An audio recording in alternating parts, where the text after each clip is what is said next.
Good morning सांगाने good morning सांगवाने जय Jagannath सांगवाने very good morning आज सकाल सकाल पूरा ब्रह्म मुहूर्त आपण सहित देखा साक्षात एत पहाड़ उठिक आम अच्छु अभी जी स्टेशन हाँ सांगाने स्टेशन जीवी बाबा हाँ बाबा व्रत पर बाबा आसुँच 1.5 वर्ष पाखापाखि है वर्ष 5 मास नहीं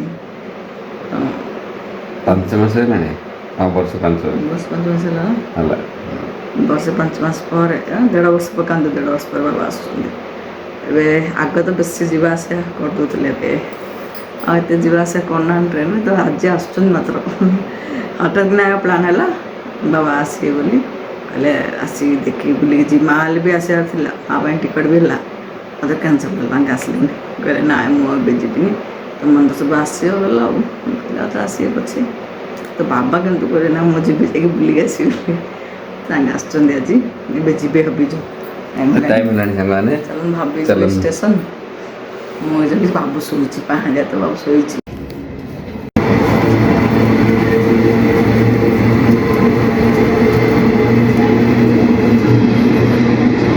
सांगाने स्टेशन आसीगले गाड़ी जस्ट 10 मिनट पर आसो फोन करी बाबा को पाखापाखि है सकाल सकाल माने फ्रेश लगुच पूरा खाली खाली बहुत दिन पर बाबा आसुँच तो छुट्टी जीवु 2 मंथ्स पर स्टेशन आसले गोटे अलग फिलिंग माने गोटे उत्कंठा थाए एंजाइटी माने कौन से मिक्स फिलिंग बहुत दिन आम जापर कि आसिले घर से गोटे देखा मिसा गोटे उत्कंठा थाए आपने बुझीपे सकाल सकाल ठंडा लगुच पूरा पवन बढ़िया लगुच सकाल क्लाइमेट गोटे अलग आएगा संगाने गाड़ी आसला देखु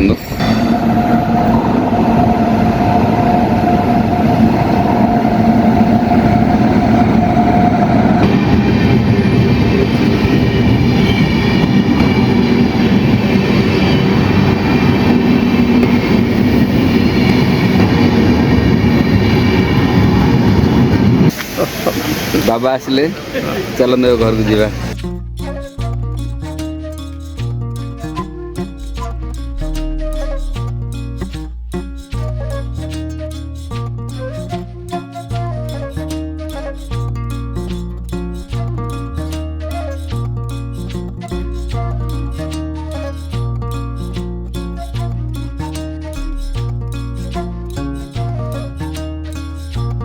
तो सांगने बाबा आसीगले हबी स्टेशन जाइक नहीं आसिले केते वर्ष पूरा 1.5 वर्ष पर बाबा उतरे आसिले व्रत पर आसी आसी कोई आसिले पूरा वर्ष 5 मास पर तो आसिक सब कौटे कौन सब चेंज है सब देखुं घर बाहर ही बाहर देखी देखी आसिले से पिंडा है से सब देखले तापर घर भीतर आहरी कौन कौन सब चेंज है वीडियो तो देखती सब रियल रे देखा अलग वीडियो देखा अलग ना सब जिनस देखुं टिके देखी देखी देखी देखी जाऊँ माँ होता टिकट जे क्या लास्ट मोमेंट रे टिकट कैंसल है कहले मुझे जीविनी बोली तो बाबा खाली एक आसले आपण मैंने काली ब्लॉग रे गेस करते मो बाबा आसवे बोली तो बाबा तो आसिले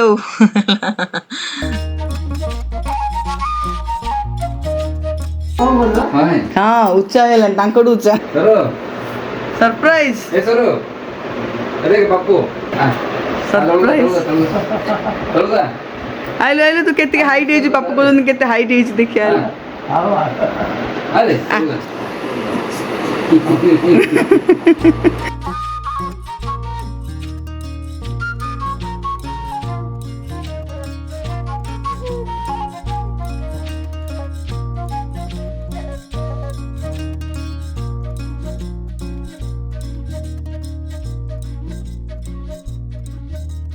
बढ़िया है तो ग्राउंड फ्लोर किचेनटा भी नुआरे होता ना बाबा हेतल देखी नथिले तो वीडियो रे देखुथिले जे कहउथिले मत किछि बुझा पड़ नथिला कोडे कोन ये कला बोली तो आबे सत्तर देखौछन ना खुशी होजन कहउछन हां भलो करछ तमे दीटा गोटे गोटे गोटे गोटे करि चलछ एटे गोटे पत्थर थिला ए जो पानी रीडिंग नेबार मीटर लागिथिला सेटा गोटे धप धप होउथिला तो से सब कवर करा हेला गोटे गोटे जगह रे जोरा जोरा हेइ नथिला तो सेरा मते देखौछन कहले हां एटा भलो काम रे कलु एटा भलो कवर कर देलु तलर ऊपर जाई तांगे गोटे गोटे छोट छोट काम जहाँ छोट रु बड़ काम जहाँ भी हेछि ना अभी तांको देखै नौछन तांको बड़ खुशी तापरे बापा माँ मानू ना हमर सब एमती कोन छोट मोट काम हम सब देखिले खुशी आमे भी खुशी हो तांके मध्ये हम सब देखि कि ना खुशी होला मुडी भल लागे तो तांके से खुशी होजंदी हो इठे सेकंड फ्लोर तांकर तो रूम तांकर तो एटा फेवरेट रूम आग भी तांके एठी ही रहियार जेबे भी बेंगलोर आसी तो तांकर रूम डा पूरा साइज करा हेछि हमर तो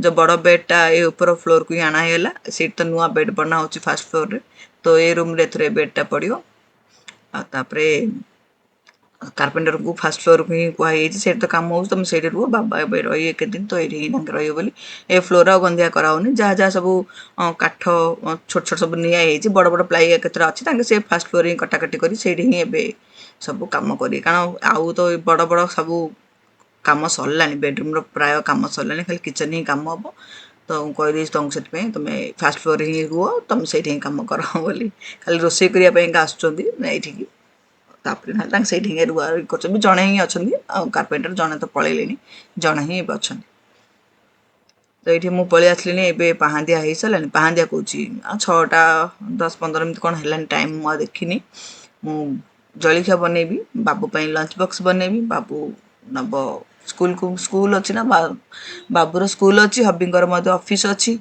समस्त पई मु एका संगरे ब्रेकफास्ट बनेबी और लंच बाबू का नब हबी ऑफिस रे ही खाइबेल कहले मो पे आउ तुम लंच बॉक्स बनाओनी केवल बाबू को दे दियो बोली तो बस इडली बैटर टा मु बाटी देथिली तो इडली बैटर टा को बे लूण पकाई देबी लूण रात रे पकाएनी केबे केमती पकाए केबे केमती पकाए लूण न पकाई रखले कोन ना टिके समय खट्टा अधिक समय रहे ए सॉरी अधिक समय जाए खट्टा हुएनी लूण पकाई देबे जल्दी बिरी बटा खट्टा हे जे तो एबे जति बिरी बाटी छी आराम आराम 2-3 दिन सरी जीव ब्रेकफास्ट कर देले ना लूण पकाई देले सेतमे एका थरगरे आ रात रे किंतु लूण जदी पकाइबो नै बेसी खटालिया हे जियो जल्दी जल्दी सकाळो का मु लूण पकाइले सेतमे आ मु तो एका थरे के ही बेटर बाटी दिए जिमिति कि इडली पई भी हबो आ थरे ए बेटर डोसा भी करले हबो गोटे चाउल को दी ग्लास चाउल को गोटे ग्लास बिरी मोनी मेजरमेंट करी गोटे स्पून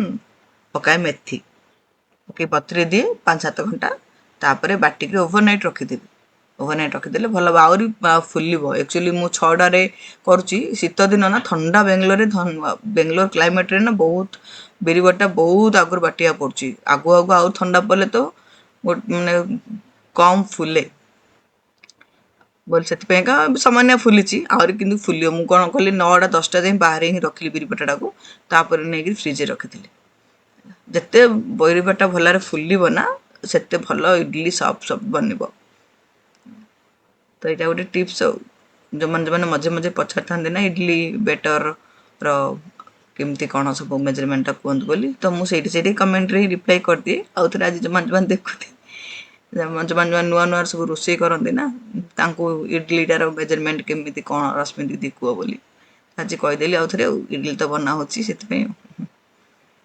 ये मुझे आसली कौन जो पियाज काटबी टमाटो काटबी आ अदा रसुण बटा अच्छी किंतु अदा रसुण बटा तो बाबा माने रसुण बटाटा तो बाबा पसंद करते तरकारी पकारि मसला मसली तरकारी पकाइबा केवल अदा जीरा बटेकरी दिया हुए जदि मसला तरकारी केमती खाया इच्छा है मैंने नहले केवल अदा को मु छेचिकी तरकारी करे गुगुनी खास करी आम गुगुनी कौन आम पियाज काटिकी अदा रसुण बटा गोटे स्पून रे पकईकि फुटना फुटनी सब कर किंतु एबे केवल अदा एका खाली छेचबी आ रसुण कौन कम ना तो ये हबी बाबा संगे जाइए पूरा कथा आसिले रेडी हे ऑफिस टाइम होलानी ना ऑफिस जी गोटे रेडी तो बाथरूम गले बोले गोटे घंटाटे से बाथरूम रही जाऊँ पूरा मोर गोटे 5 मिनिट ଗାଧୁଆ ପାଧୁଆ ସବୁ ସରିକି ପଳେଇବି। ତାଙ୍କେ ତ ଗୋଟେ ଘଣ୍ଟାଟେ ସମାନେ ଘଣ୍ଟାଟେ ଟାଇମ୍ ଦେଖି 7ଟାକୁ ଗଲେ 8ଟାକୁ ଆଇ 8ଟାକୁ ଗଲେ 9ଟାକୁ ଆଇ। ଓ ଆଗ ନୂଆ ନୂଆ ତ ଭାବିଲି ମୁଁ ଲୋକଟା ବାଥରୁମ୍ରେ କରୁଛି କ'ଣ, ଏତେ ଘଣ୍ଟାଟେ ଯାଇଛି ରହୁଛି କେମିତି ସେ ବାଥରୁମ୍ରେ। ମୁଁ ବାଇଆ ପଡ଼ିକା ପକେଇଲି ଭଗବାନ, ବାଥରୁମ୍ ଗୋଟେ ଜିନିଷ ଗଲ ଆଇଲ, ତାଙ୍କେ ତ ଗଲା ସେ ଭିତରେ ତ ଗଲା ଘର କରି ରହିଛି ଆଉ। ନୂଆ ନୂଆରେ ମୋତେ କେତେ ଦିନ ସମୟ ଲାଗିଲା ତାଙ୍କୁ ବୁଝିବା ପାଇଁ। ତାପରେ ଭାବିଲି ଯେ ହଁ ଏଇଟା ମୁଖ୍ୟ କାରଣ, ଆଉ କ'ଣ କରିବା ଆଉ। ଏଇଟେ ବାବୁ ମଧ୍ୟ ରେଡ଼ି ହେଇକିରି ପଳେଇ ଆସିଲାଣି। ଆଉ ୟୁନିଫର୍ମ ପିନ୍ଧିକିରି ସବୁ ମାମା ଟିଫିନ୍ ହେଇଗଲାକି, ସରି ୟୁନିଫର୍ମ ପିନ୍ଧିନି, ୟୁନିଫର୍ମ ପିନ୍ଧିବାକୁ ସେ ଯାଉଛି। ସେଠି ବାହାରେ ଟିକେ ୱାକ୍ କଲା ପାର୍କିଂରେ, ତାପରେ ଏବେ ଯାଉଛି ରେଡ଼ି ହେବା ପାଇଁ, ୟୁନିଫର୍ମ ପିନ୍ଧିକିରି ଆସିବ। ଧୁଆ ଧୁଇ ହେଇଯିବ। ଶୀତ ଦିନ ତ ମୁଁ କହିଲି ଥଣ୍ଡା ପଡ଼ୁଛି, ପ୍ରବଳ ଥଣ୍ଡା ପଡ଼ିଲାଣି ବାଙ୍ଗାଲୋରରେ। ବର୍ଷା ଯଦି ହେଇଯାଉଛି ନା ଥଣ୍ଡା ପଡ଼ୁଛି, ବର୍ଷା ନହେଲେ ସମାନିଆ ଲାଗୁଛି, ହେଲା କିନ୍ତୁ ଥଣ୍ଡା ଲାଗୁଛି। ତ ମୁଁ ତାକୁ କହୁଥିଲି ଯେ ଗରମ ପାଣିରେ ଟିକେ ଧୁଆ ଧୁଇ ହେଲା ପରେ ଗାଧୋଇ ପକେଇଥା। ପୁଣି ଆଉଥରେ କେତେ ଗାଧେଇ ଗଲେ ମଧ୍ୟ ପିଲାଯାକ ସ୍କୁଲରୁ ଯେଉଁ ଝାଳ ନାଳ ହେଇକି ଖେଳିକିରି ଆସୁଛନ୍ତି ନା ଏତେ ସମୟ, ତାଙ୍କେ ଆଉଥରେ ଝାଳ ଗନ୍ଧ ହେଉଛନ୍ତି। ତ ସେଥିପାଇଁ ମୁଁ କହିଲି ଆଉଥରେ ଆଇଲି ତୁ ଗାଧେଇ ଗଲେ ମଧ୍ୟ ଆଉଥରେ ଆଇଲି ଗାଧଉଛୁ ତ ଗାଧେଇବୁ ଭଲ ଭାବରେ। ଏବେ ଅଳ୍ପ ଗାଧେଇ ପକେଇ ତା ବେଶୀ ଗାଧା ନା ହେଲେ ତାକୁ କହୁଥିଲି ଯେ ସିଏ ଶୁଣି, ସିଏ ବୁଡ଼ିକି 2 ଥର ଗାଧେଇବ ସିଏ। କିନ୍ତୁ କେବଳ ତେଲ ଲଗେଇବନି କି ମୁଣ୍ଡ କୁଣ୍ଡେଇ ତେଲ ଲଗେଇବାକୁ ଏ ପୁଅ ପିଲା ଯାକୁ କହି ପାଟି ପୁରା ଥେୟା ହେଇଯାଉଛି। ମୁଣ୍ଡ କୁଣ୍ଡରେ ଆଉ ସେ ତେଲ ଲଗରେ ମୁଣ୍ଡକୁ ଖାସ୍ କରିକି। ଆଉ ପାଉଡ଼ର ତ ଗଲା ଆଗେ ପାଉଡ଼ର ଡବାର ଆଙ୍କର କିଛି ରିଲେସନ୍ ଆକା ନାହିଁ, ଦୂର ଯାଇ। କେତେବେଳେ କିନ୍ତୁ ମୁଁ ଟିକେ ପିଲାଦିନ ଲଗେଇଦାର, ଏବେ ସେ ବଡ଼ ବାଟ ସେ ପାଉଡ଼ର ଡବା ହବିଯିନି। ଇଏ ସିନ୍ତି ପ୍ରାୟ ପୁଅ ପିଲାମାନେ ପାଉଡ଼ର କ୍ରିମ୍ ମାନେ କ'ଣ ଲଗାନ୍ତି, ମାନେ ନ୍ୟାଚୁରାଲ୍ ବିୟୁଟି ବାଲା ମାନଙ୍କର। ଏ ସମୟରେ ଝିଅ ସକାଳୁ ସକାଳୁ କଲ୍ କରିଥିଲା। ଝିଅ ସବୁଦିନ ସକାଳୁ ସକାଳୁ କଲ୍ କରେ, ଗୋଟେ ଥର ଖରାବେଳେ, ଗୋଟେ ଥର ରାତିରେ 2 ଥର, ଇଭିନିଂରେ ଗୋଟେ ଥର, ରାତିରେ 2-3 ଥର ମୋ ସହିତ କଥା ହୁଏ। ଆଉ ତା ଭାଇ ଭଉଣୀ ତ ତାଙ୍କୁ ଗଲା ବାବୁ ସ୍କୁଲରୁ ଆଇଲା ବୋଲି ତାର ତ କଲେଜ ସେ ପଳେଇ ଆସିଥାଏ। 10 ମିନିଟ୍ କି ଅଧଘଣ୍ଟାକୁ ତାକୁ ଲଗେଇଥିବ କ'ଣ ଟିକେ ହେଲା ବୋଲି ଦେଖେଇବ, କ'ଣ ତାର ଚାଲିଥିବ ତାଙ୍କ ଭାଇ ଭଉଣୀର କଥାବାର୍ତ୍ତା। ତ ଏଇଠି ମୁଁ ଝିଅକୁ କହୁଥିଲି ବାପୁ ଆସିଲେ ବୋଲି, ଝିଅ ଜାଣିଛି ବାବା ଆସିବେ ବୋଲି। ଆଉ ପଚାରୁଥିଲା ବାପୁ ଆସିଲେ ବୋଲି। ହଁ ବାପୁ ପଳେଇ ଆସିଲେନି, ଆସି ଉପରେ ରେଷ୍ଟ କରୁଛନ୍ତି। ବ୍ରେକଫାଷ୍ଟ ହେଲେ ଆସିବେ ଆଉ ତଳକୁ। ସେଟା କଥା ହେଉଥିଲି ଯେ ଏଇଠି ମୁଁ ଗୁଗୁନି ହେଲେ ବସେଇ ଦେଲିଣି। କ'ଣ କେବଳ ଟମାଟୋ ପିଆଜ କାଟି ଦେଇଛି, ଭୃଷଙ୍ଗ ପତ୍ର ଫୁଟେଇକିରି ଅଦା ଛେଚିକି ପକେଇକି ওই ଭିତରେ କଥା ଏକା ହେଉଥିଲି। ପିଲା ଫୋନ୍ ଛଡ଼େଇ ଧରିକି ପଳେଇଲା ବାବୁ, ତା ଦିଦି ଥିଲେ କଥା ହେବ ବୋଲି। କହିଲେ ହଁ ନେଇଯାରା ବାପା, ସକାଳୁ ହେଲେ ମୋ ପାଖରେ ସମୟ ହେଲେ ନାହିଁ। ସେ କଥା ହେବେ, ତାକୁ କହୁଥିଲି ଜଲ୍ଦି ତୁ ବି ରେଡ଼ି ହେ, ଟାଇମ୍ ହେଇଯିବ। ଆଉ ଏମିତି ଚାଲିଛି ଗଲା ସକାଳର ବ୍ରେକଫାଷ୍ଟ। ଆଉ ବାବା ଆସିବା ଖୁସିରେ, ଘରୁ କିଏ ଗୋଟେ ଆସିଲେ ନା କେମିତି ଗୋଟେ ଅଲଗା ଗୋଟେ ଫିଲିଙ୍ଗସ୍।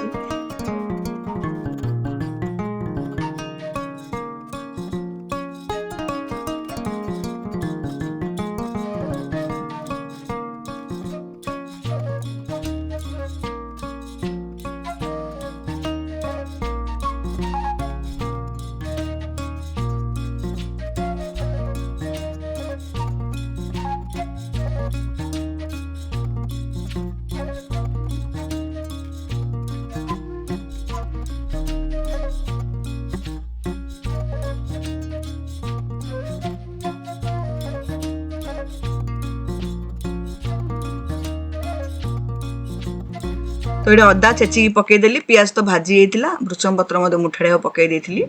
ତାପରେ ଟମାଟୋ ପକେଇଦେବି। ଟମାଟୋ ଗୋଟେ ବଡ଼ ଟମାଟୋ ପୁରା, ଏଥର ଟମାଟୋ ନେଇକିରି ଆସିଥିଲି ଯେ ପୁରା ବଡ଼ ବଡ଼ ଟମାଟୋ, ଦେଶୀ ଟମାଟୋ ଜାଗା ହିଁ ଭଲ ଲାଗେ। ଏ ଯେଉଁ ଫାର୍ମ ଟମାଟୋ ଜାଗା ନା ଏତେ ଜଲ୍ଦି ସିଝେନି, ଖଟା ମଧ୍ୟ କମ୍ ରୁହେ, ମିଠାଳି ବେଶୀ ଲାଗେ। କିନ୍ତୁ ଦେଶୀ ଟମାଟୋ ଜାଗା ସୁଆଦ ମଧ୍ୟ, ଲୁଣ ମରିଚ ପାଗ କରିବାକୁ ଗଲେ ନା ପାଣି ବେଶୀ ବି ଥାଏ ନା, ଭଲ ଜଲ୍ଦି ବି ସିଝିଯାଏ। ତାପରେ ହଳଦୀ ଗୁଣ୍ଡ ଅଳ୍ପ ହିଁ ପଡ଼େ। ହଳଦୀ ଗୁଣ୍ଡ ତ ବାବାଙ୍କୁ ଏତେ ପସନ୍ଦ ନାହିଁ, ମାନେ ଖାଆନ୍ତି କିନ୍ତୁ ବେଶୀ ନାହିଁ। ଆମେ ଯେମିତି ସମାନ ତରକାରୀ ରାଗ ଲୁଣ ଖାଆନ୍ତି ସେମାନେ, ତାଙ୍କେ ରାଗଟା ଆଉ ହଳଦୀ ଗୁଣ୍ଡ ବି କମ୍ ସବୁ ତରକାରୀରେ ପଡ଼େ, କେବଳ ଦେଖା ଏକା ହେଇଯିବ। ଆଉ ଗୁଗୁଣ୍ଡାର ଟିକେ ପଡ଼ିଲେ ଚଳିବ। ଘାଣ୍ଟ ତରକାରୀ ଆଉ ଭଜା ଭଜିରେ ବହୁତ କମ୍, କେବଳ ହଳଦୀ ଗୁଣ୍ଡକୁ ଦେଖାହେବ, ଏ ଦେଖରେ ଭଜା ତରକାରୀ ଏଇଟା ହଳଦୀ ଗୁଣ୍ଡ ବୋଲିବା, ସେତିକି ଅଳ୍ପ ଏକା ପଡ଼ିବ ନା ଟିକେ ମାତ୍ର। ଗୁଗୁନିରେ ମସଲା ତରକାରୀ ଟିକେ ଅଧିକ ପକେଇଲେ ଚଳିବ, ସମାନିଆ ହେଲା। ପକେଇଦେଲା ପରେ ତାପରେ ଏଇଠି ଆଳୁ ସିଝେଇକି ରଖିଥିଲି ତ ପକେଇଦେଲି। ଆଳୁ ଟିକେ ଅଧିକ ପକେଇ ଦେଇଛି, ଚଣା ବି ବେଶିକି ଟିକେ ଏକା ସିଝା ହେଇଛି। ଗୁଗୁନିଟା ତ ସମସ୍ତଙ୍କୁ ପସନ୍ଦ, ତାକୁ ଆଳୁକୁ ଧରିକି ଚଣା, ଆଉ ଚଣାକୁ ଧରିକି ଆଳୁ କୁହନ୍ତୁ କି ଆଳୁକୁ ଧରିକି ଚଣା କୁହନ୍ତୁ, ଯାହାକୁ ଧରିକି ଯାଉ। ଆଉ ଚଣାକୁ ଟିକେ ଭଲ ଭାବରେ ଏକା ସିଝେଇ ଦେଲେ ଏକା ବାବାଙ୍କୁ ପସନ୍ଦ। ତାଙ୍କୁ ଟିକେ ଅନଉଥିବ କେଉଁ ପରିବା ହେଲେ ହେଉଛି, ଚଣା ହଉ କି ସେ ପରିବା ହଉ, ଅନଉଥିବ ବୋଲି ତାଙ୍କୁ ବଡ଼ ବିଜାର ହକା। ତାଙ୍କୁ ପୁରା ଘାଣ୍ଟ ତରକାରୀ ବୋଲି ପୁରା ପରିବାଟାକୁ ଘାଣ୍ଟ ତରକାରୀ କୁକରରେ ସିଝା ହବ, ତାପରେ ମଧ୍ୟ ବେଲାରେ ଡଙ୍କିରେ ଭଲ ଭାବରେ ଘାଣ୍ଟି ମାନେ ଟିକେ ଭଲ ଭାବରେ ଟିକେ ଘାଣ୍ଟା ଘାଣ୍ଟି କରିଦେଲେ ତାଙ୍କୁ ଘାଣ୍ଟିଲା ପରିଆ ହେଇଥିବ ତରକାରୀଟା, ମାନେ ମିଶିଥିବ ବୋଲି ତାଙ୍କୁ ସବୁ ତରକାରୀ ଶାଗ ସୁଆଦ। ଆଉ ଏମିତି ଅନେଇ ରହୁଥିଲେ ତାଙ୍କୁ ବଡ଼ ବିଜାର। ଆଉ ମୋ ବାବାକୁ ଯେ ସବୁ ତରକାରୀ ଅନେଇକି ରହିବାର ଅଛି ହେଲା, କୋଉଟା ସିଝି ଯାଇଥିବ ହେଲେ ବଡ଼ ତାଙ୍କୁ ବିଜାର। ଆଉ ଦିଟା ଯାକ ପୁରା ବାବାଙ୍କର ଖାଇବାର ପୁରା ଅଲଗା ଅଲଗା ପୁରା ନେଚର ହେଲା। ଆଉ ତାଙ୍କର ଚଣା ମଧ୍ୟ ହୋଇଥିଲେ ପୁରା ଗୋଟା ଗୋଟା ହେଇକିରି ପୁରା ଦୁଷୁଥିବାର ଅଛି। ଭଜା ତରକାରୀ ହେଇଥିଲେ ତ ଦର ସିଝା ତାଙ୍କୁ ଦେଇଦବ ତାଙ୍କୁ ଖାଇବେ, ମୋ ବାବା କଥା କହୁଛି। ଆଉ ଶ୍ୱଶୁରଙ୍କୁ ଯେ ପୁରା ସବୁ ସିଝା ସିଝି ହେଇଥିବ, ତାଙ୍କର ବଡ଼ ସିମ୍ପଲ୍ ଖିଆ। କହିବାକୁ ଗଲେ ବାବାଙ୍କର ଆହୁରି ଖିଆ ଆହୁରି ଭଲ ଜଲ୍ଦି ଜଲ୍ଦିରେ କୁକରରେ ମଧ୍ୟ କଲେ ତାଙ୍କୁ ପସନ୍ଦ। ଆଉ ଆମ ବାବାଙ୍କୁ ଯେ କୁକରରେ ଖାଆନ୍ତି ପସନ୍ଦ ଏକା ନାହିଁ। ଡାଲି ହେଲେ କହି ଆଗ ତ କହୁଥିଲେ ଡାଲି ହେଲେ ମଧ୍ୟ କୁକରରେ ସିଝନ ରସରେ ଏକା ସିଝ ବୋଲି। ତାପରେ ଆମେ କେତେ ମାନେ 8-9 ପଲା ଅଛି ଏକା ମମି କହିଲେ ଯା ବା ସିଆଡ଼େ କୁକରରେ ବାହାରିଲାନି, କୁକରରେ ନ ସିଝେଇକିରି କିଏ ରସରେ ସିଝଉଛି ବୋଲି ଡାଲି ରସରେ ସିଝା ହେଲା। ମୁଁ ଆଚ୍ଛା ବଡ଼ ହେଲା ଯାଏ, ନହେଲେ ଏ କୁକରରେ ସିଝା ହେଲା, ନହେଲେ ମୁଁ ଆଚ୍ଛା ବଡ଼ ହେଲା ଯାଏ ରସରେ ଏକା ସିଝା ହଉଥିଲେ ଡାଲି, ମୋର ମନ ଅଛି। ତାଙ୍କୁ ସେ ଡାଲି ସୁଆଦ ଲାଗିବ ହେଲା। ଖାଇବାରୁ ପୁରା କମି ବାହାର କରିଗଲେ ମୋ ବାବା। ଯେ କାହା ଘର କେମିତି ଆଉ। ତାପରେ ଏଇଠି ମୋର କ'ଣ କଥା କଥାରେ ଇଡଲି ଗୁଗୁନି ରେଡ଼ି ହେଇଗଲା। ବାବୁ ପାଇଁ ଆଗ ବାହାର ଦେଲି, ଥଣ୍ଡା ହେଲେ ସେ ଖାଇବ। ଏଇଠି ବାବା ମଧ୍ୟ ଆସିଲେଣି ଗ୍ରାଉଣ୍ଡ ଫ୍ଲୋରକୁ। ଆସିକିରି ବାବୁକୁ ଯେତେବେଳେ ଶୋଇଥିଲା ଭଲ ଭାବରେ ଦେଖିନଥିଲେ, ତେବେ ଦେଖୁଛନ୍ତି ଆଉ।